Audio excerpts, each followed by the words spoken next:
হুম হুম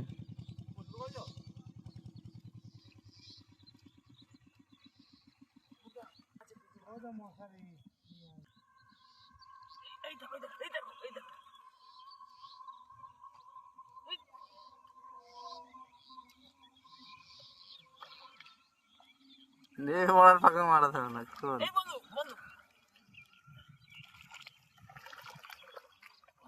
দাদা এই যে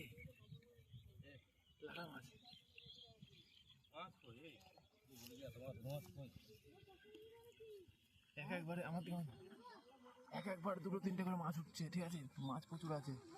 অনেকদিন পরে শখ হলো মাছ ধরার, সেই ছোটবেলায় মাছ ধরেছি আর আজকে মাছ ধরছি, ঠিক আছে। আর মাছটা কে কে খাবে ভাজা, ঠিক আছে।